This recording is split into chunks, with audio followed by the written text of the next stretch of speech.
Page 4, a short story. 4/4 time. Let's take this one hand at a time and make sure we got the notes and the rhythms for each hand, then we'll put the hands together. Starting with the right hand, your third finger's on this E. I assume you know the names of the notes in the music. If you don't, I'll leave that between you and your teacher. If you don't have a teacher, you need to drill yourself. Just play the note and say its name. Over and over, do that with everything. Just forget the rhythm. Just play the note and say the name. Drill yourself on these. It's very important you know the names of the notes. So we have third finger on E up here. Put your hand in this position. And it's here. All quarter notes. So it's 1, 2, 3, 4. 1, 2, 3. And that whole note at the end is 4 counts. So, and that, for the most part, that's the right hand. Left hand, you're down here with little finger on this C, bass clef. That puts you in this position. Half notes. 1, 2, 3, 4. 1, 2, 3, 4. 1, 2, 3, 4.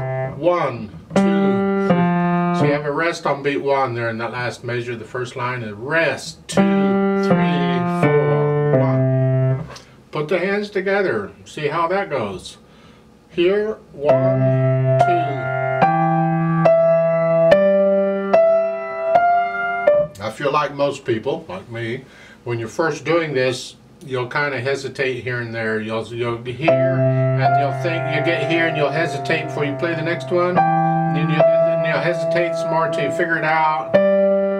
That's okay to start, but that's also an indication you need to play it over more and more and get rid of the hesitations, because eventually the beat has to flow.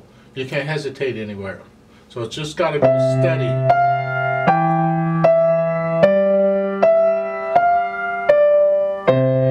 And it gets kind of tricky. Look at the second line on the last 2 measures there, because now you got quarter notes on both hands and they're doing different things. So here it's this note, and then here, now the index fingers are together, so that takes some work on so work on that.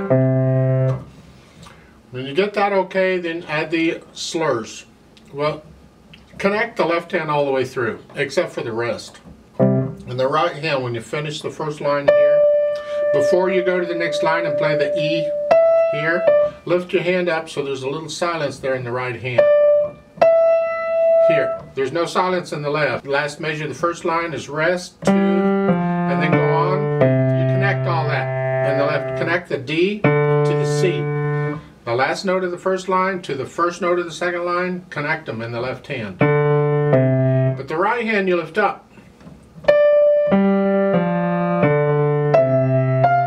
you do that? So now you're doing different things in the hands. So you work on the slur, and then you can go back, and the only dynamic given is the piano there. That applies to the right hand. Decide how soft you think soft is. And you make the left hand softer than that if you can. If you can't, don't worry about it, but I'm encouraging you to keep trying. It takes time to get that kind of control, and you have to keep working at it or you won't get that kind of control. So try and play the left hand really soft and the right hand soft. We want to hear the right hand.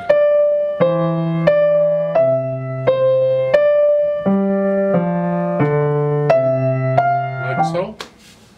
You work it up so you can play it. I don't care how fast you go. Andantino is, well, people don't agree on what andantino means. It's slower than moderate. So it's on the slow side, and that's here it's going to be the beat. 1, 2, about as fast as I've been playing, I think. You work it up so you can play it, and then let's try it together slowly to double check that you're playing the right notes and the right rhythms. You should be playing the same note I'm playing at the same time I'm playing it. So I'm going to give us 4 counts. I go 1, 2, ready, go. And we'll play it together. Now if it's confusing you, then just do one hand at a time for a while.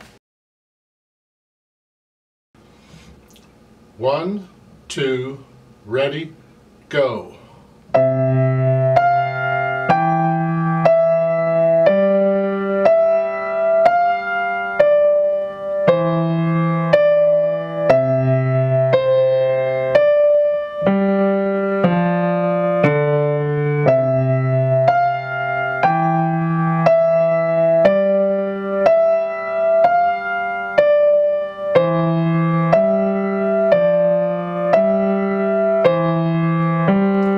3,